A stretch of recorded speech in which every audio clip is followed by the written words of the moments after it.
हो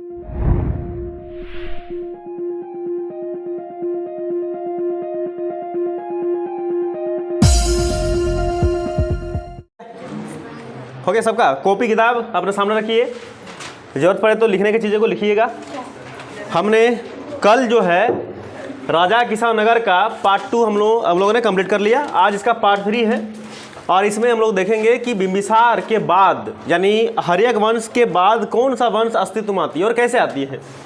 जैसे कि कल हम बता दिए थे आपको कि हर्यक वंश में सबसे शक्तिशाली जो राजा था वो बिंबिसारी थे।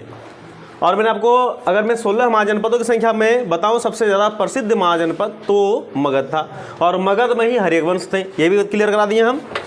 दूसरी बात है कि बिंबिसार के बारे में जितने भी पॉइंट थे मैंने लिखा दिया कि बिंबिसार गद्दी में कब बैठे, बिंबिसार किस ग्रंथ के अनुसार बैठे, साथ में बिंबिसार के पुत्र कौन थे, बिंबिसार जो हैं वह किस प्रकार अपने साम्राज्य का विस्तार कर रहे थे, बिंबिसार के राजवैद्य का नाम क्या था और बिंबिसार ने अपना राजवैद्य को किसके किसके चिकित्सा के लिए भेजा गया था, ये सारी बातें को मैंने बता दिया। अंतिम एक पॉइंट जो आपको नहीं बताया था मैं बिंबिसार के बारे में, तो बिंबिसार का मृत्यु नहीं बताए थे जी। बताए थे क्या? नहीं बताए थे। तो देखिए बिंबिसार बहुत दिन से गद्दी पर लटके हुए थे, बहुत दिन से। जो बिंबिसार थे वो बिंबिसार बहुत दिन से गद्दी पर सवार होकर बैठे थे और चूंकि इधर का इसका जो बेटा का नाम था, याद रखिएगा बेटा का नाम था अजातशत्रु। मेरे बात को ध्यान सुनिएगा, लिखने की कोशिश नहीं कीजिएगा, पहले सुन लीजिए फिर लिखिएगा। बिंबिसार 544 ईसा पूर्व से बताए थे ना कल 544 544 इतने समय से गद्दी पर सवार होकर बैठे थे और लगभग बूढ़े हो गए थे, फिर भी इसके मन में जो है अपने साम्राज्य के विस्तार नीति को लेकर अभी तक रुका नहीं था, स्टॉप नहीं लगा हुआ था। तो ये देखकर इधर इसका बेटा जो अजातशत्रु ये बड़े हो रहे थे। मैं कल बताया था कि बिंबिसार के 3 पत्नियां थी, बताए थे ना 1 2 3, पहला दूसरा तीसरा। पहला नाम क्या बताए थे? महाकौशला, महाकौशला प्रसेनजित की बहन लिखाए थे। दूसरा क्या बताए थे? चेलेना। और तीसरा क्या बताए थे? क्षेमा। ये जो चेलेना है ना, चेलेना से ही अजातशत्रु का जन्म हुआ था, यानी अजातशत्रु की माता थी। ये सेकंड जो नंबर है वाइफ इसका चेलेना का, यहाँ क्लियर बात कीजिएगा। तो ये बंदा जो है ये बड़े हो रहे थे, इनको भी शौक था और जब बड़े होते हैं तो बाहर के आदमी से मिलते हैं तो बाहर के आदमी थोड़ा सिखा पढ़ा देते हैं कि तुम अभी तक गद्दी संभाल नहीं पाए, तुम्हारे पापा बूढ़े हो रहे हैं, अब तुम तो संभाल लो। लेकिन इसके पिताजी गद्दी छोड़ने के लिए तैयार बिल्कुल नहीं हो रहे। जब ये नहीं हो रहा तो इसका आक्रोश बढ़ रहा है, लोग इसको सिखा दे रहे हैं। तो एक दिन इसने क्या किया, अजातशत्रु ने अपने पिताजी को ही लगा दिया। क्या लगा दिया? भाला लगा दिया। पिताजी ढेर हो गए, गद्दी अपने आप खाली हो गई। जब अपने आप खाली हो गई अजातशत्रु जाके चढ़ के आराम से बैठ गया और जिंदगी के मजे लेने लगे।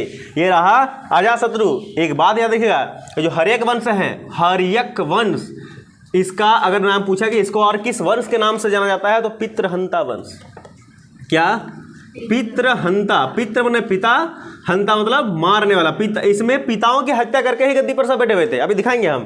पितृहंता वंश इसको कहा जाता है। तो इस बात को क्लियर रख लीजिएगा अपने दिमाग में कि हर्यक वंश का ही एक और उपनाम है जिसको पितृहंता वंश बोलते हैं। और इतना रटना नहीं है, पितृहंता का मीनिंग जान लीजिएगा। पितृहंता मतलब इस वंश में जितने भी लोग बैठे गद्दी पर सब अपने पिता की हत्या करके ही बैठे हैं। तो अभी पहला एक डेमो देख लिए। पहला डेमो क्या देख लिए कि अजातशत्रु ने बिंबिसार को उल्टा दिया, भाला लटका दिया, खत्म हो गया बिंबिसार का यह लीला ही समाप्त।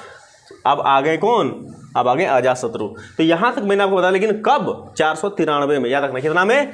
493 उल्टा चल रहा ना जी। 400 इसका ये बता दिए थे हम लॉजिक क्या था। 493 में उसने अपने पिता को उल्टा दिया। तो 493 याद रखना ना। बिंबिसार गद्दी पर बैठे 544 में और उसकी मृत्यु हुई थी 493 में। कौन मृत्यु कराया था? अजातशत्रु। अजातशत्रु कौन से? बिंबिसार के बेटे। अजातशत्रु के माता का नाम चेलेना।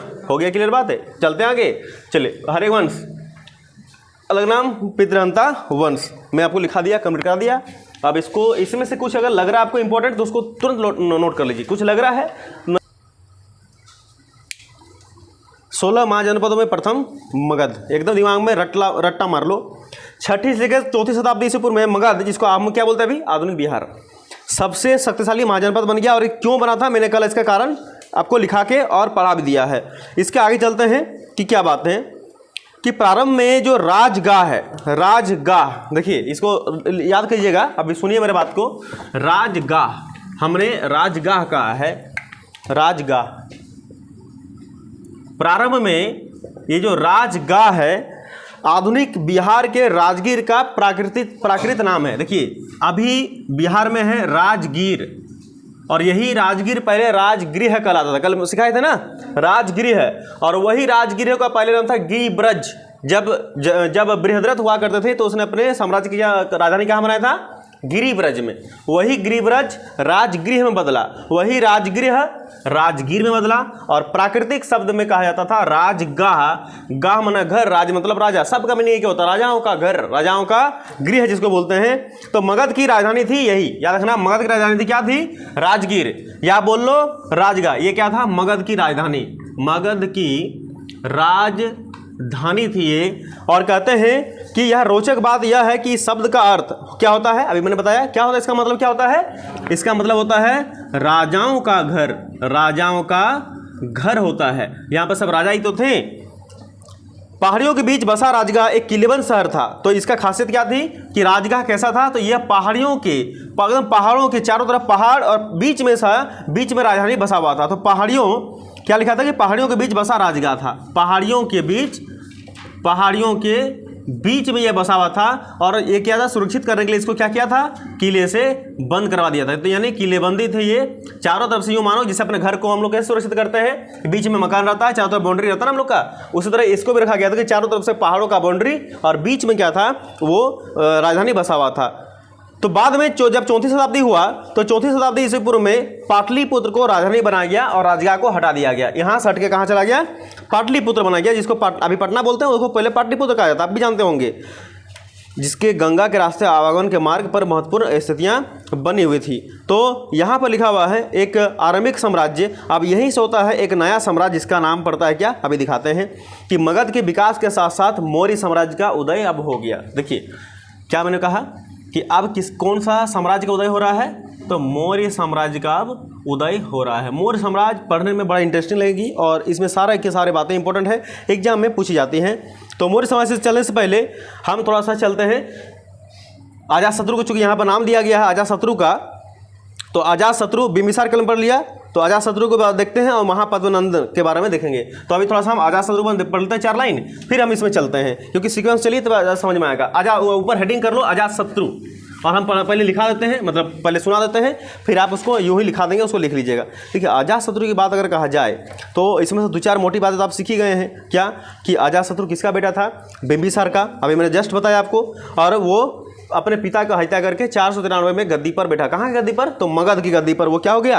आराम से बैठ गया। तो ये बात क्या रखना है? सबसे पहली बात है अजातशत्रु, हेडिंग में डाल लीजिए आप लोग, अजातशत्रु, अजातशत्रु। देखिए पहला बात क्या था कि जिस प्रकार हमने हर्यवंश का उपनाम बताया, यानी एक और नाम से उसको पुकारते थे, उसी तरह अजातशत्रु का भी एक उपनाम था।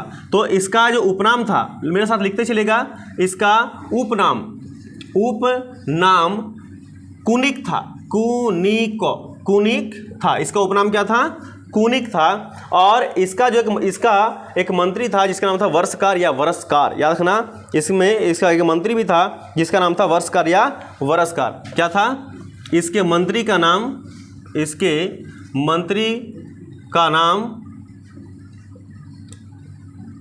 वर्षकार। सुनिए, अजातशत्रु बिंबिसार का प्रथम पुत्र, चलना से, ये चलना इसकी माता थी। इसका उपनाम कुनिक, बड़ा इंपॉर्टेंट है, याद रखना। अजातशत्रु को उपनाम पूछता है कुनिक। इनका अगर जब ये राजा बने तो इनका मंत्री भी होंगे, मंत्री थे जिसका क्या नाम था? वर्षकार। कहीं कहीं पर आपको वरसकार भी नजर आएंगे, मैंने दोनों लिखा दिया, देख लीजिएगा। और कहते हैं ये एक सुयोग्य मंत्री था, बड़ा सुंदर मंत्री था, अच्छा मंत्री था। और इसी जब सहायता किया अजातशत्रु का, तो फिर अजातशत्रु ने किसको जीता? वैशाली को। अब वैशाली कहाँ पर है तो मैं बताना चाहूँगा। देखिए ये रहा, अगर मैं इसको मैप फिर से मान लूँ, देखिए यहाँ पर हम कल बताते कि यहाँ पर है कहीं पर मगध के सामने जो है यहाँ पर है एकदम काशी। यहाँ पर आपको मिल जाएंगे अंग, यहाँ पर मिल जाएंगे वज्जी, यहाँ पर मिल जाएगा मल्ल, और यहाँ पर मिल जाएगा आपको अवंती। ये जो मगध है, यो समझो इसको मैं थोड़ा सा इसमें ये रहा मगध के ऊपर में जो है क्या है? वैशाली है। ये मगध, ये रहा वज्जी की राजधानी है वैशाली। तो यहीं पर है वैशाली और इसी को जीतना है, क्योंकि हम कल सिखाए थे कि पहले ही इसके पिताजी यानी इस बिंबिसार ने इसको मिला लिया था, क्या नाम था, अवंती। कैसे मिला था मैंने बता दिया था, यहाँ का राजा प्रदत्त को चिकित्सा कराकर फुसला के इसको ले लिया था, या फिर जैसे बोलो ले लिए थे। अब रहा मगध की वैशाली के बाद, तो वैशाली को जीतने का बहुत बार इसने प्रयास किया लेकिन नहीं सका तो अंत में अजातशत्रु ने इसको जीता और ये इसको भी क्या कर लिया, इस करके मिला लिया। अब मगध कितना बड़ा हो गया, इतना बड़ा हो गया मगध। हाँ ये समझ मारा बात को। तो इस करके मगध को जीत लिया था किसने, अजातशत्रु ने। किसकी सहायता से, अपने मंत्री के साथ है। मंत्री का नाम वर्षकर या वरसकार, एकदम रट लेना करे। जिस प्रकार 52 साल तक इनके पिताजी यानी बिंबिसार ने शासन किया, लास्ट में 2, इसमें लास्ट में 2, लेकिन ये तो बेटा का था ना, थोड़ा कम ही रहेगा ना, बाप तो बाप रहता है। तो यह 32 साल तक ये शासन कर पाया, 32 ईयर्स, ओनली 32 ईयर्स, वो 52 ईयर्स। यह जैन धर्म का अनुयायी था, देखना दोनों कॉमन है। देखिए ये जैन धर्म का अनुयायी था। अजातशत्रु को इसके पुत्र उदायन ने भी, देखिए मैंने जैसे बताया कि पितृहंता वंश था ना, पिता को मार कर ही गद्दी पर बैठाया जाता है, तो इन्होंने भी वही काम किया जो इसके पिताजी ने अपने पिताजी के ऊपर किया था। यानी अजातशत्रु को जब देखा कि अजातशत्रु भी गद्दी नहीं छोड़ रहे हैं, कितना बार उदयन ने रिक्वेस्ट किया लेकिन नहीं छोड़ रहे हैं, तो उदयन क्या करेंगे, वही अपनाएंगे ना सीक्वेंस। और फिर अजातशत्रु को भी भाले लगा दिए और अजातशत्रु भी क्या हो गया, उलट गया। कब, 461। ये बात को याद रखना, बना कब था, 493 में, उल्टा कब है, 461 में। उल्टा नहीं, उल्टाया गया। कौन, उसका ही पुत्र, सुपुत्र उदयन ने उल्टा उसको क्या कर दिया, मार दिया और खुद मगध की गद्दी पर बैठ गए। यहाँ तक क्लियर हो गया बात को। किसको कुछ पूछना इसमें है, कुछ नहीं पूछना है। अब एक नाम और ध्यान लो इसका पुत्र, अजातशत्रु के पुत्र जिसका नाम है उदयन के बारे में 2 लाइन इसके बारे में मैं इसको बता दूं। उदयन जो है, उदयन उतने ज़्यादा मतलब इसको मेहनत नहीं करना पड़ा, ये समझो उतना मेहनत नहीं करना पड़ा, क्योंकि दादाजी ने पहले इसको जीत लिया था और पिताजी ने उसके बाद इसको जीत लिया, यानी अब मगध को इतना बड़ा कर लिया, तो इसके बाद उदयन का टेंशन ही अब नहीं रहा। तो उदयन आराम से गद्दी पर बैठे कब, 461 में। अजातशत्रु कब बैठे, 493 में। बिंबिसार दादा कब बैठा था, 544 में। आए बात समझ में। तो ये रहा इसका सीक्वेंस, याद कर लीजिएगा। तो 461 में जब उदयन गद्दी पर बैठे तो वो उसको ज़्यादा मेहनत नहीं करना पड़ा, क्योंकि इनके पिताजी और इसके दादाजी ने सारा काम उनको यूँ ही करके दे दिया था, तो मेहनत ज़्यादा इसको करनी नहीं पड़ी। तो केवल एक मेहनत इसको करनी पड़ी, क्या कि जब देखा कि पाटलिपुत्र मतलब ये मगध इतना बड़ा हो ही गया, तो फिर इसका राजधानी भी चेंज करा जाए। मगध की राजधानी क्या थी, राजगृह थी ना। इसने खाली एक ही काम किया कि राजधानी को बदल दिया और राजगिरी से उठा के राजधानी कहाँ ले गया, पाटलिपुत्र। याद रखना। तो यही सवाल एकदम इम्पोर्टेंट है कि मगध का राजधानी को बदला किसने था पहली बार। तो मगध की राजधानी को बदला था पहली बार, हिम्मत किया था उदयन ने, और कहाँ बनाया था, पाटलिपुत्र में बनाया था। इस बात को एकदम याद रख लीजिएगा आप लोग। और इस प्रकार करके उदयन भी अपने ही पिताजी के धर्म, जिस पर उसका पिताजी धर्म मानते थे, कौन सा धर्म, जैन धर्म, ये भी जैन धर्म को फॉलो कर लिए। और इनका एक पुत्र हुआ जिनका क्या नाम था, जिनका नाम था नागदशक। क्या नाम था, नागदशक। लेकिन नाग जैसा कोई काम नहीं किया, ये मान लेला आदमी था, याद रखना। ये बहुत बड़ा लेला था, ये कुछ कर नहीं पाया। और कहते हैं कि इसने जो जिस प्रकार देखो अजातशत्रु अपने मंत्री बढ़िया वाला रखा था, तो बढ़िया उसको रिजल्ट मिला।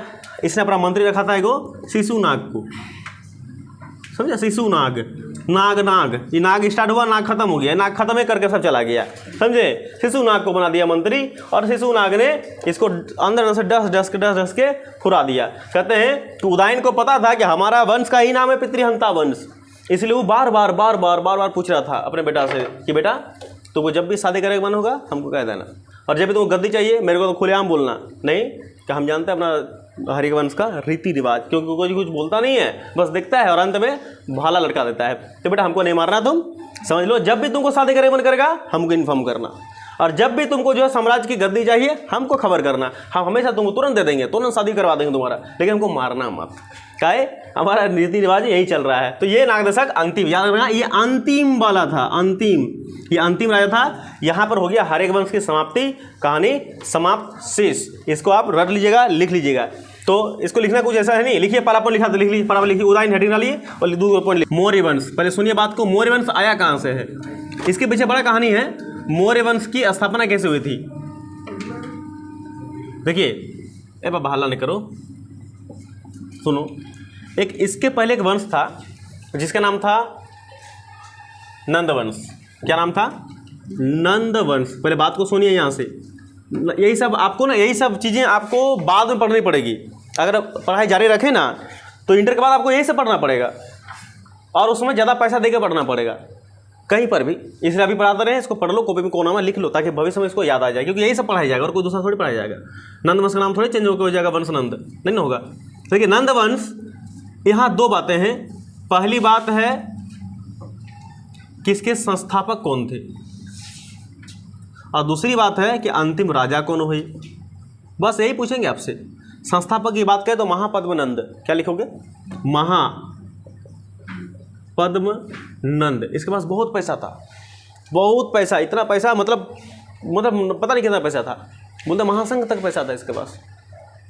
इकाई सकड़ा हजार हजार लाख 10 लाख करोड़ 10 करोड़ अरब 10 अरब खरब 10 अरब, नील 10 नील पद्म 10 पद्म, शंख महाशंख तक इनके पास पैसा हुआ करते थे। इतना पैसा के राज मालिक थे ये महापद्मनंद। और कहते हैं जिसके पास, चल गुरु, जिसके पास ज़्यादा पैसा है ना वो पैसों को ऐसे ही उड़ाते हैं, क्योंकि उसके पैसे का महत्व समझ में नहीं आता है। क्या सही बात गलत बात? तो ये भी पहले पैसों का महत्व समझ नहीं पाए और बेचारा पैसा उड़ाते गया, और अंतिम राजा जो हुए घनानंद पूरे उड़ा दिया। जिसका नाम क्या था? अंतिम राजा था घनानंद। देखो अपना सब नंद के नाम से ही रख रहे हैं, और वंश का भी नाम क्या है? नंद ही वैसे स्टार्ट है। तो संस्थापक याद रखिएगा महापद्मनंद, अंतिम राजा है घनानंद, घनानंद। अब कहानी यही से स्टार्ट होती है क्या कि महापद्म को छोड़ दीजिए, घनानंद को धर लीजिए। धर लिए घनानंद को। एक बार की बात है, एक व्यक्ति थे जिनका नाम था चाणक्य। नाम तो सुने होंगे बहुत, चाणक्य। चाणक्य बहुत बोलते हैं बुद्धिमान, बहुत ज़्यादा तेज प्रखर बुद्धि वाले और बहुत ज़्यादा यशस्वी टाइप के व्यक्ति थे चाणक्य। चाणक्य का बारे में अगर बात की जाए तो चाणक्य को मैंने देखा था एक बार सपने में, और इसके बारे में बात है कि एक बार मैं चाणक्य के बारे में और पता करने के लिए उसका घर गया। मैं खुद गया चाणक्य के घर में, इसका पता करने के लिए कि चाणक्य इतना ज़्यादा बुद्धि कहाँ से लाते हैं, इतनी ज़्यादा बातें कहाँ से लाते हैं, और यूं करके कैसे बोलते हैं। मैं एक बार गया चुपके से, पानी हो रही थी, रात में बारिश हो रही थी, मैं इसके घर गया, और घर गया तो चुपके से जब घर गया तब क्या देखा कि इसका आधार कार्ड मैंने चेक किया कि आधार कार्ड झूठ नहीं बोलता है। कितनों सफ़ा करके देख लो, आधार कार्ड का फ़ोटो मिला लेना भैया। सबसे दुनिया में खूबसूरत फ़ोटो आधार कार्ड का होता है। चलिए सरकार का मेहरबानी के फ़ोटो चेंज करने दे रहा है कि सही सही फ़ोटो लगा देता है, 100 रुपया 200 रुपया खर्चा करके, क्या जाए हाँ नहीं तो आधार कार्ड का फ़ोटो निकलो, सब पोता पोती बेकार, सब मेकअप सेकअप बेकार। लड़का भी देखो, लड़कियों खाली नहीं, लड़का भी मेकअप करता है जी, हाँ जी हाँ, लड़का भी करता है, तो उसका भी बर्बाद। समझे बात को, उसका बर्बाद। आधार कार्ड जब बनाने के लिए हम गए थे, हमारा कहानी सुन ले, लड़का लोग लगा था लाइन, हम भी लगे थे। उस समय नया आई कार्ड, नवा आई कार्ड आया था बनाने के लिए, आई कार्ड नहीं सॉरी आधार कार्ड। तो उस समय पता ही इसका महत्व पता ही नहीं था, इंपॉर्टेंस क्या इंपॉर्टेंस है। लेकिन जिसको पता था वो लंबे लाइन पर लगे हुए थे, और एकदम पूरा पॉकेट में थोली में पूरा हिसाब किताब लेकर आए थे। मतलब इधर को रुमाल, इधर को गमछा, इधर को पाउडर, इधर को और कुछ, और समय पर वो शीशा छोटकू जैसा लेकर आया था, समय पर कर ही रहा था। उसके बाद जो आधार कार्ड बनकर आया तो हमने देखा कि आधार कार्ड जो फोटो लगल है मिला लेते, एकदम मिल नहीं रहा था फोटो। तो क्या हुआ उतना नाटक करके हुआ। तो फिर किसी तरह करके इस बात का पता चला सरकार को कि बच्चे सब परेशान हैं, बहुत सारे बच्चे तो आधार कार्ड को नहीं बनवाने जा रहे हैं। अब से सरकार का महत्वाकांक्षा घट गई, तो उसने क्या किया, एक ऑप्शन दे दिया कि अब उसे सुधार कर सकते हैं, आधार कार्ड सुधार लीजिए, फोटो एड्रेस जो भी चेंज कर लीजिए, लेकिन इतना से काम थोड़े, सरकार को पैसा चाहिए। तो उसने कहा कि हाँ लेकिन 100 रुपया दे के जाना भैया, 100 रुपया, क्योंकि खाने टाइम में जब खाते जाते तब भी हम लोग 100 रुपये चिपका आते हैं। क्यों? लाज शर्म की वो बातें होती कि नहीं। तो आदमी ताकता देखना, जिस दिन तुम्हारे पास टिकट नहीं रहेगा उस दिन टिटिया खोज के तुम्हारे पास आएगा, खोज के आएगा, कहाँ सूंघ के आएगा। और जो दिन टिकट लेके बैठेगा ना शांत के, टीटी तुम्हारे पास गुजर जाएगा, लेकिन तो हिम्मत नहीं है तुमको ऐसे करके देख लेगा नहीं। उस दिन सबसे ज़्यादा दिल टूटता है, उसी दिन को बहुत दुख होता है, बहुत दुख, कसम से बहुत दुख होता है कि काहे नहीं पूछा। उसके पास मंडराते हैं लेकिन नहीं पूछता है। खैर कोनो बात नहीं, तो हो जाता है। तो आधार कार्ड मैंने इसका जब चेक किए चाणक्य का तो निकला नकली। क्या नकली निकला? तो इसका नाम आधार कार्ड में क्या लिखा हुआ था पता है? इसका आधार कार्ड नाम था कौटिल्य। हरी बाबू, कौटिल्य लिखा गया इसका नाम। हमारा माता खोकर दिए, कन्फ्यूज हो गया कि कौटिल्य, सब बुला रहा है इसको चाणक्य बाहर में, अंदर में कौटिल्य इसका आधार कार्ड में, तो हमको कन्फ्यूज हो गए हम। तो फिर हमने क्या किया, हमने चुपके से एक और दिन गया और हम सोच रहे थे कि देखते इसका माँ क्या बुलाती है। तो इसका मैया बुला रही है कि विष्णुगुप्त, विष्णु माँ सुनो ने। तो विष्णुगुप्त, हमारा माथा और चकराया। तब समझ में आ गया ओ शक्तिमान ही गंगाधर है, समझे? ये चाणक्य, ये कौटिल्य, ये विष्णुगुप्त, तीनों की है, समझे? ये शहंशाह वाला बात है ना, एक ही है। रात को शहंशाह, दिन में पुलिस इंस्पेक्टर, समझ रहे? शहंशाह देखे ना कोई? शहंशाह नहीं देखे आप लोग? शहंशाह रात में अमिताभ बच्चन रात में निकलता है शहंशाह बन के, बहुत ही मारते हैं, और सुबह में लेला पुलिस इंस्पेक्टर। लेकिन वही है शक्तिमान गंगाधर, चाणक्य ही कौटिल्य ही विष्णुगुप्त, याद रख लीजिएगा। नाम पता चल गया? किसी कोई शक? कोई शक नहीं। वाह वाह वाह वाह, ये हो गया नाम। अब चलते हैं इसके आगे। एक दिन क्या हो गया कि ये जब अपने इलाके में इतने बड़े जानकार थे, अपने इलाके में इतने बड़े ये ज्ञान रखने वाले व्यक्ति थे, तो इनको हर जगह से इनविटेशन तो मिलेगा ही मिलेगा। सबसे पहले इनको भी एक दिन इनविटेशन कार्ड मिल गया। कहाँ से? यहाँ से आया, यहाँ से उड़ के इसके घर में आया, प्रणाम वराम करके इन्विटेशन कार्ड देके चला गए। तो अब राजा थोड़ी ना आते, तो मंत्री संतरी आएंगे, देके चले जाएंगे। ये आए इनके मंत्री, कार्ड दिए और बोले गुरुजी ये तारीख को पहुँच जाइएगा। ऐसे दिन को जो है यज्ञ करवा रहे हैं हमारे राजा जी। कौन करा रहे हैं? हमारे राजा जी जो है ना, राजा जी हे गणानंद, यज्ञ करा रहे हैं। अरे पहुँच जाइएगा। हाँ पहुँच जाएंगे, क्यों नहीं पहुँचेंगे? बेचारे गए, बड़ा दुख की बात है। यही से सारा जोड़ यहीं से सुन लेना। ये यज्ञ के लिए गए तो ये क्या हो गए, देखते हो ना, राजा यहाँ बैठा रहता है, दोनों तरफ इसे नहीं देखो, टीवी नहीं देखो, रामायण महाभारत में दोनों तरफ इधर कुर्सी बेंच लगा रहता है, राजा यहाँ पर बैठा रहता है, इसके नीचे को मंत्री आ रहता है, देखो ना। और ये दोनों तरफ इधर बैठे रहते हैं। तो इधर जो कुर्सियाँ जो खाली है, जैसे होता है ना, हम लोग भी शादी अभी अगर जाते खाने के लिए, जहाँ पर जो खाली रहता है उसमें बैठ जाते हैं, और ये बैठे के चक्कर में क्या होता है, कुर्सी टूट जाता है, देखते हो ना, दवा से बैठ जाता है, कुर्सी टूट जाता है, देखो, और पैरा उठ जाता है तो वो बोला ऊपर हो जाता है। यही हाल यहाँ हुआ। जब ये बंदा बैठने के लिए गए तो आराम जी, तो आप देखो हम लोग जैसा थोड़ी नहीं जमाना रहा है, वो जमाना बड़ा शिक्षित जमाना था। अभी का जमाना शिक्षित होने के बाद ही ले रहा आदमी है, अभी का आदमी शिक्षा होने के बाद भी ले रहा ऐसा करता है, देखो ना। अभी का आदमी को बोलते हैं पढ़ा लिखा मूर्ख, अभी के ज़माने में आदमी को बोलते हैं पढ़ा लिखा मूर्ख। बहुत पढ़ लिए, देखो उसके पास क्यों डिग्री है, लेकिन काम करते हैं चीप काम करते हैं, छोटा काम करते हैं। उस जमाने में ऐसा नहीं था, इसमें भीड़ भाड़ भी नहीं था, जनसंख्या भी कम थी और सब शिक्षित नहीं था, लेकिन फिर भी सबके अंदर व्यवहार था। ये व्यक्ति गए, मैंने ये व्यक्ति गए, बैठे, जैसे ही बैठे आराम से बैठे थे, तभी घनानंद जी और महाराज जी आए, और जैसे ही उनको नज़र उस पर पड़ी, उसको तुरंत वहाँ से उठवा दिया। उठिए वहाँ से, आप उठिए, उधर जाके बैठिए। सही करो, कितना बड़ा बेइज्जती हुआ। इसको क्या बोलते हैं? इसको बोलते हैं फूल बेइज्जती। क्या बोलते हैं? फूल बेइज्जती। ये बेचारा का फूल बेइज्जती हो गया। बताओ, इतने बड़े को काट के बुलाए, जब तुम्हारे यहाँ बैठे हैं तो तुमने फूल बेइज्जती के ऊपर से ब्राह्मण। बेइज्जती इसलिए हुआ क्योंकि जो व्यक्ति थे ना, आप इनका अगर आप अभी रिसेंटली फोटो देखते होंगे तो इनका पहनावा देख रहे हैं। एगो दुपट्टा जैसा लगा रहता था, मैंने एगो कांधा में, और धोती एक पहनते थे, बाकी कुछ नहीं, सर पर बाल नहीं, लेकिन चोटी से रहती थी। ये वस्त्र देखकर इनको बड़ा गुस्सा आया कि ये लेकर बैठोगे, हमारे इतने अच्छे अच्छे लोग आए, इतने अच्छे अच्छे कपड़े वस्त्र पहने हुए हैं, और आप इस तरह बैठोगे, तो यहाँ से निकलो और पीछे बेंच में जाओ। तो ये इसको क्या कर दिए? पीछे कर दिए। अब बताओ, इसके यहाँ पर सबके साथ ये बेइज्जती वाली बात होगी। जिसका इज्जत नहीं है उसका भी इज्जत उस समय चले आएगा बेइज्जती होने के लिए, होगा कि नहीं? तो इनके भी पास तो पहले से ही सब इसे रिस्पेक्ट करते थे, इनके बड़े बेइज्जती हुआ। ये व्यक्ति क्या किए, वहाँ से नीचे बैठे, वहाँ बैठे बजाय यहाँ से निकल गए, और जाते जाते उसने एक डायलॉग चिपका के गया, और क्या कहा कि तुम्हारे वंश का अंतिम समय आ चुका है, और तुम्हारे वंश को जब तक समाप्त नहीं करेंगे हम अपना चोटी को नहीं बांधेंगे, तुम्हारे खून से जो है अपना चोटी को मैं बांधूंगा। और उसने उस दिन चोटी अपना छोड़ दिया, और कहते हैं उस दिन से पका हुआ अनाज खाना भी इसने छोड़ दिया कि तबे पका हुआ अनाज जब खाएंगे जब तुमको तुम्हारा वंश और तुम खत्म होगा। तो ये श्राप इनको देके गए, और उसी श्राप के तहत काम हुआ। और कहते हैं इसने एक व्यक्ति का खोज निकाला जिसका नाम था, अभी बताएंगे। यहाँ तक समझ रहा बात को? किसी को यहाँ तक कोई दिक्कत? देखो कहानी को मतलब इस इतिहास को ना कहानी तरह समझोगे तो समझ में आएगा। वो पुराना जमाना का पढ़ाया गया जिसको डरा धमका पढ़ाते थे, इसको अब यहाँ देखो, यहाँ पर आप किसी को कोई दिक्कत नहीं होगा। अभी लिखा देंगे इसके बारे में सारा चीज, हम जो लिख बोले हैं उसको रिटर्न देंगे। तो अब क्या होता है, चाणक्य महाराज जी खोज के लिए चलते हैं एक ऐसे व्यक्ति का जो सर्वगुण संपन्न हो। तो उसने खोजते हैं एक गडरिया को। गडरिया समझते हो, अरे जो भेड़ बकरियां चराया करते हैं ना, गडरिया, वो गडरिया रहते हैं। उनको देखा कि उनके अंदर एक मतलब पहचानने वाले पहचान लेते हैं, उनके अंदर अजब सा तेज, अजब सा यश देखें। तो उनको जो है क्या किए, शिक्षा दीक्षा देकर, सारा चीज़ देकर उनको जो है एक व्यक्ति बना दिया, एक राजा बना दिया एक जगह का। मतलब राजा नहीं बनते, एक बड़ा अच्छा सा व्यक्ति बना दिया इसको। और इसने इसको बोला कि सुनो, आप गुरु दक्षिणा की बारी आ गई, गुरु दक्षिणा की बारी। तो गुरु दक्षिणा बोला, उसने व्यक्ति ने बोला, गडरिया ने, कि गुरु दक्षिणा क्या चाहिए बताइए हमें। उनका नाम पहले बता दो मैं, उनका नाम था चंद्रगुप्त, ठीक है, चंद्रगुप्त नाम था उनका।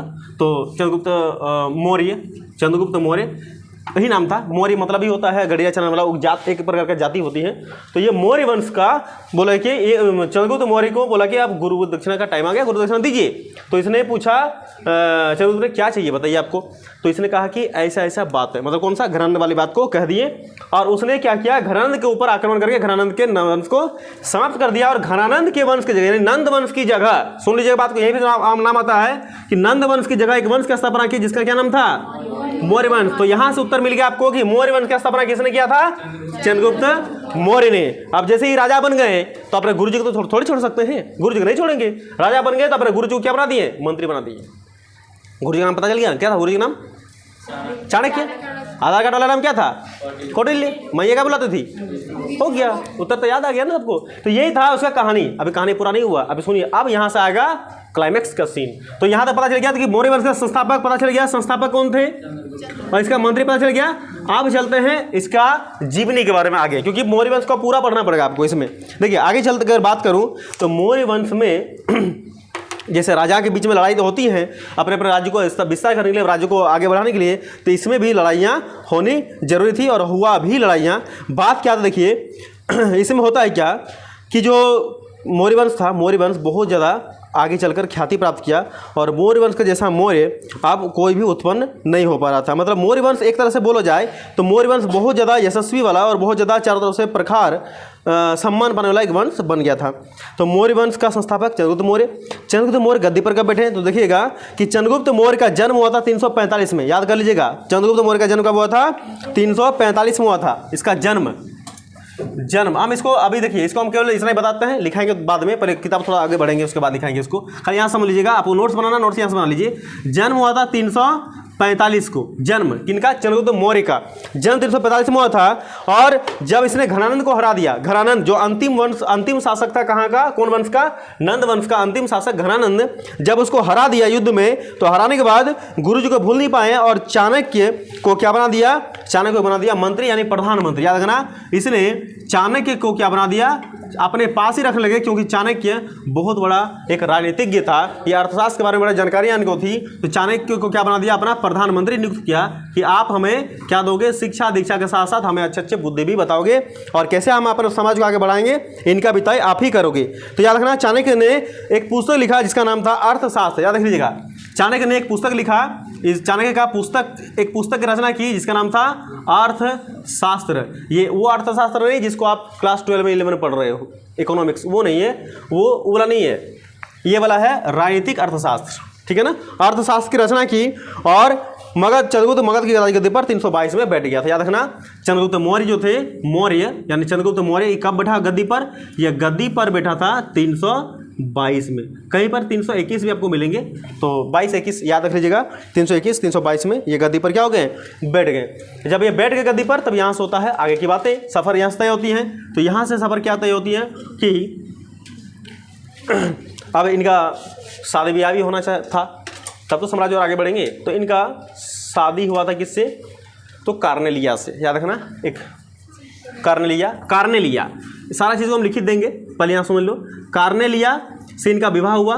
कार्नेलिया कौन है, तो कार्नेलिया इनका एक ये था प्रतिद्वंदी सेल्यूकस निकेटर, उनकी पुत्री थी कार्नेलिया। युद्ध में हारने के कारण कार्नेलिया से उसने क्या किया, अपना विवाह संपन्न करा, ठीक है। और इसके राजदरबार में एक व्यक्ति आए थे यूनान से, जिसका नाम था मेगास्थनीज। क्या था, मेगास्थनीज। और मेगास्थनीज ने ही एक पुस्तक की रचना की जिसका नाम था इंडिका। याद रखना, इंडिका एक पुस्तक की रचना की, इंडिका। और इंडिका में किस चीज के बारे में है? तो इंडिका में मौर्य वंश का पूरा कहानी उसमें दिया गया है, मौर्य वंश का। तो इस बात को आप लोग याद रखना। इस प्रकार चंद्रगुप्त मौर्य जो थे, चंद्रगुप्त मौर्य धीरे करके बूढ़े होते गए, और चंद्रगुप्त में बूढ़े होते गए तो इसने क्या किया? उपवास व्रत का मौन रखा और ये चले गए कर्नाटक चले गए। कहाँ चले गए? कर्नाटक। अपने राजपाट को छोड़ दिए। तब तक इसका बेटा तैयार हो गया था। इसका बेटा का नाम क्या था? तो इसका बेटा का नाम था बिंदुसार। क्या था? देखिए, वो था बिंबिसार, यह है बिंबिसार नहीं, यह है बिंदुसार। तब तक इनका बेटा तैयार हो गया जिनका नाम था बिंदुसार। और बिंदुसार के हवाले सारा राज कपाट कर दिए और ये कहाँ चले गए? कर्नाटक। कर्नाटक के कहाँ? श्रवणबेलगोला। क्या नाम जगह का नाम था? श्रवणबेलगोला। यहाँ चले गए और यहाँ पर मौन व्रत धारण किया, उपवास रखा, जिसका नाम उन लोग के लैंग्वेज में पड़ा संथारा। क्या नाम था? संथारा। और संथारा के क्रम में यानी उपवास व्रत के क्रम में इनकी मृत्यु हो गई थी। और ये 298 इसकी मृत्यु, इसको लिखना 298, 298 में क्या हो गया था? इसकी मृत्यु हो गई थी। तो ये था चंद्रगुप्त मौर्य के बारे में। मैंने थोड़ा सा जानकारी आपको दे दिया। किसी कुछ लिखना है इसमें से तो लिखिए, हमसे पूछ के लिख सकते हैं। अभी मैंने आपको ये जो वंश है मौर्य साम्राज्य, इसके बारे में जानकारियाँ अभी दी, उसको मैं लिखा भी दिया। किताब में थोड़ा देखते हैं किताब में क्या बातें बोली गई हैं कि मौर्य साम्राज्य के इतिहास की रचना के लिए इतिहासकारों ने विभिन्न प्रकार के स्रोत का उपयोग किया। और किसी भी चीज़ को अगर जाननी हो तो उसके पीछे भी स्रोत लगानी पड़ती है। सोर्स जब तक मिलेगा नहीं तब तक आप कुछ कम नहीं कर नहीं पाओगे। तो ये जो किताबें यहाँ पर जो लिखी गई हैं बातें, तो ये आपको क्या लग रहा है कि जो किताब को लिखे हैं, बुक को जो लिखे हैं वो क्या चंद्रगुप्त मौर्य के ज़माने में थे? क्या नहीं थे। इसने भी क्या किया? सोर्स को पता लगाया और सोर्स को पता लगाते लगाते इनने भी किताब की रचना कर डाली। वही बात ये लिखा है कि इनमें से पुरातात्विक प्रमाण भी शामिल है और जिसमें मूर्ति कला को ज़्यादातर विशेष माना गया। मूर्ति कला से बहुत चीज़ें सीखने को मिली हैं। मौर्य काल इतिहास के पुनर्निर्माण हेतु समकालीन रचना भी मूल्यवान सिद्ध हुई है। जैसे चंद्रगुप्त मौर्य के दरबार में आए थे एक यूनानी राजदूत, मैंने अभी जस्ट उसका नाम बताया था। मौर्य साम्राज्य के दरबार में यानी राज दरबार में एक यूनानी राजदूत आया था और उस राजदूत का नाम था मेगास्थनीज। बहुत इंपॉर्टेंट नाम है मेगास्थनीज। अभी मैंने लिखा हुआ दिया था, नहीं लिखा तो लिख लीजिएगा मेगास्थनीज। ये देखिए यूनान से चल कर आया था, यानी यूनानी राजदूत था। चंद्रगुप्त मौर्य के राज दरबार में आए और इन्होंने चंद्रगुप्त मौर्य के बारे में बहुत सारी चीज़ें लिखी। और किसमें लिखी? इसने एक पुस्तक की रचना कर डाली और उस पुस्तक का नाम ही था इंडिका। नहीं, इंडिया नहीं है, ये इंडिका है, याद रखिएगा इंडिका। आज इसके कुछ अंश ही उपलब्ध हैं, सब नहीं है। एक और स्रोत जिसका उपयोग प्रायः किया जाता था वह है अर्थशास्त्र। यानी अगर मैं मोटी तौर पर बात करूं तो दो पुस्तक, एक पुस्तक का नाम हो गया ये इंडिका, ठीक है ना, ये पुस्तक हो गया इंडिका। और एक पुस्तक और आपके पास है, अभी मैंने उसका नाम बताया था, जिसका नाम क्या था? अर्थशास्त्र। अर्थशास्त्र। इनकी जो रचनाकार है वो है मेगास्थनीज और इनके जो रचनाकार है वो है चाणक्य, कौटिल्य, विष्णुगुप्त। बता दिया था मैंने। तो ये दोनों किताबों से हमें मौर्य साम्राज्य के बारे में ज़्यादा जानकारियाँ प्राप्त होती हैं। यही वो स्रोत हैं जहाँ से हमें जानकारियाँ मिलती हैं। तो संभवतः इसके कुछ भागों की रचना कौटिल्य या चाणक्य ने ही की थी। जो चंद्रगुप्त के मौर्य जब राजा बने तो उसके दरबार में मंत्री बोलो या प्रधानमंत्री बोलो के पद पर रह चुके थे। साथ ही मौर्य शासकों का उल्लेख परवर्ती जैन, बौद्ध और पौराणिक ग्रंथों तथा संस्कृत में भी मिलता है। यद्यपि यह उक्त साक्ष्य बड़े उपयोगी हैं, साक्ष्य में प्रमाण, लेकिन पत्थरों और स्तंभों पर मिले अशोक के अभिलेख प्रायः सबसे मूल्यवान स्रोत माने जाते हैं। और अभिलेख किसका तो मैंने बता दिया था, जो कॉपी किताबों पर नहीं अपितु कठोर सतहों पर लिखी जाती है, जैसे पत्थर हो गया, स्तंभ हो गया। इसमें तो अशोक ही वह पहला सम्राट था जिसने अपने अधिकारियों और प्रजा के लिए संदेश प्राकृतिक पत्थरों और पॉलिश किए हुए स्तंभ पर लिखवाए थे। अशोक ने अपने अभिलेखों के माध्यम से धर्म का प्रचार किया और उस धर्म का प्रचार किया और धर्म को ही उसमें प्राकृत में धम्म कहा जाता था। धम्म, तो धम्म ही धर्म है, धम्म का प्रचार किया। और इसमें क्या बताया गया था? अशोक ने कहा था कि बड़ों के प्रति आदर करना, जो आज तक चले आ रहा है कि नहीं? अरे आज तक हो रहा है कि नहीं हो रहा है? बड़ों के प्रति आदर, पहली बात इसने अपने धर्म में इस चीज को ऐड किया कि बड़ों के प्रति आदर, इसलिए तो अशोक महान काला है, बड़ों के प्रति आदर। दूसरी बात क्या लिखा थे कि सन्यासी और ब्राह्मणों के प्रति उदारता। सन्यासी और किसके प्रति? और ब्राह्मण जो लोग रहेंगे के प्रति उदारता भाव ये होनी चाहिए। तीसरी बात क्या बताई इसने कि सेवक हो या फिर दास हो के साथ उदार व्यवहार इसके साथ भी करो। सेवक रहे आपका या फिर सेवक मतलब आपका जो सेवा करता है, और दास मतलब जिसको आप जेल में पिंजरे में बंद करके रखे हो, गुलाम जिसको बोलते हैं ना, वो उसको दास बोलते हैं। सेवक हो या फिर दास, ये दोनों के साथ आप क्या करो, इनके साथ भी उदार भाव का व्यवहार करो, क्योंकि आखिर ये भी एक इंसान है, इनको भी जो है प्रेम चाहिए। और तीसरी जो बात, चौथी जो बात है, अंतिम बात क्या, कि दूसरे के धर्मों और परंपराओं का आदर करो। समझ बात को, दूसरा का धर्म, जैसे आपका धर्म जो भी हो, दूसरा अगला पार्टी के धर्म जो अलग हो, आपसे जो अलग हो, फिर भी आपको उसके धर्म का, दूसरा धर्म का क्या करना चाहिए आपका, और उसके परंपरा का आदर करना चाहिए। ये सब तो हम लोग का रोज़ की बातें हैं, ये सब तो हम लोग जानते ही हैं, ये सारी बात सच्चाई है, और हम भी कभी कभी इस चीज़ को फॉलो करते हैं, और जो नहीं करते हैं वो ऐसे फॉलो करना स्टार्ट कर दीजिए कि बड़ों के प्रति आदर, ये अशोक ने कहे थे, अपने स्तंभों में लिखकर बताए थे, अपने प्रजाओं को बताए थे। सन्यासी और ब्राह्मणों के प्रति उदारता, सेवकों और दास के प्रति उदार भाव, और इस दूसरा धर्म जो भी हो उसका आदर करना। फिर जैन धर्म, बौद्ध धर्म, शैव धर्म, जो से भी धर्म हो जाए, हिंदू धर्म, वो सारे धर्मों का आप क्या करोगे, आदर करोगे। तो ये कुछ कुछ बातें अशोक ने अपने अभिलेखों के माध्यम से अपने प्रजाओं को संदेश पहुंचाते। अगर आज का डेट होता तो क्या करते हैं, पोस्टर छपवा देते और घर घर बंटवा देते, ठीक है ना। लेकिन उस समय ऐसा नहीं था, उस समय लिख के दे थे। तो ये बात को आप लोग याद रख लीजिएगा। अब चलते हैं आगे में, इसको कोई लिखना है किसी को, इसमें से कुछ नहीं लिखना है, चलते हैं आगे। साम्राज्य का प्रशासन। अब साम्राज्य का प्रशासन क्या है कि मौर्य साम्राज्य का 5 प्रमुख राजनीतिक केंद्र था। इस बात को मोने रखो, राजनीतिक केंद्र था। ये सवाल पिछले बार एग्जाम में पूछे गए हैं, तो आपको भी याद रखना है कि मौर्य साम्राज्य के 5 राजनीतिक केंद्र थे। 5 राजनीतिक केंद्र थे। पहला जो था वो तक्षशिला, जो भी पाकिस्तान में है बेचारा। दूसरा जो है वो है उज्जैनी। तीसरा जो है वो है तोसली। चौथा जो है वह सुवर्णगिरी, सुवर्णगिरी,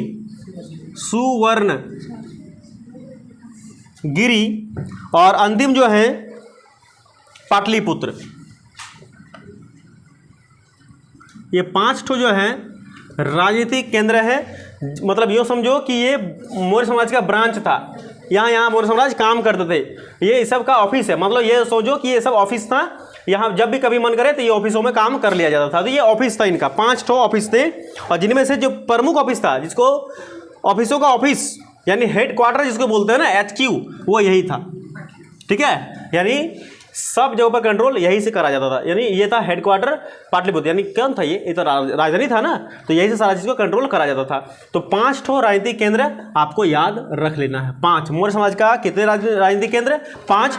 5 नाम याद कर लेना है, तक्षशिला, उज्जैनी, तोसली, सुवर्णगिरी, और अंतिम है पाटलिपुत्र। अगर मैं इधर चलूँ तो पाटलिपुत्र, सुवर्णगिरी, तोसली, और फिर क्या आ जाएंगे, उज्जैनी और फिर तक्षशिला। ये 5 को है आपको याद रख लेना। खत्म किरण, आगे चलते हैं।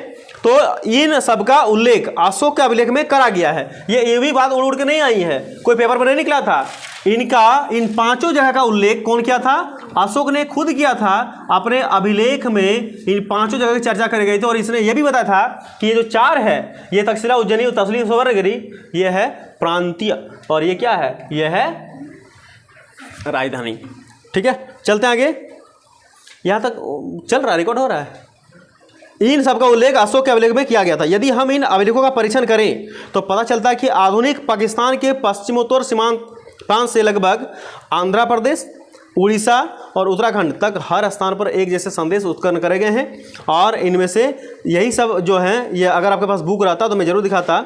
यहाँ कुछ मैप दिए गए हैं बुक में, ये बुक का ही है, कुछ मैप दिया गया।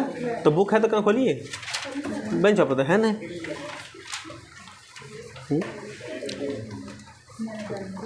तो यहाँ देखिए, अगर किताब है या मैप दिया गया होगा, भारत का मैप दिया है, जिसमें से रेड कलर का जो बना हुआ है एरो, मतलब एरो नहीं है, ये ट्रायंगल है, त्रिभुज है, जो महाशिलालेख का वर्णन करता है। जो बैंगनी कलर का है पर्पल में, वो लघु शिलालेख है, और जो राउंड में है वो नीला कलर का, वो स्तंभ लेख। तो वो उसको मिलाइए, और जो जो स्पॉट वहाँ दिखा रहा है वहाँ से ये सारी चीज़ों को मिली है। अशोक के अभिलेख यहाँ से मिला गया है। तो इस बात को आप लोग याद रख लीजिएगा। इसके आगे हम लोग चलेंगे कल को। इतना काफ़ी है, इसको आप लोग। वीडियो अगर पसंद आ जाए तो वीडियो को लाइक करें और पीसी क्लास चैनल को सब्सक्राइब कर लें, बेल आइकन ऑल पे सेलेक्ट कर लें, और ये बिल्कुल फ्री है। और एक प्यारा सा कमेंट कर दें आप अपना, या अपना कोई क्वेश्चन भी पूछ सकते हैं, या फिर किसी में समझने की कोई दिक्कत है तो वो क्वेश्चन भैया से कर सकते हैं। भैया आपको अगले वीडियो में बताएंगे। धन्यवाद।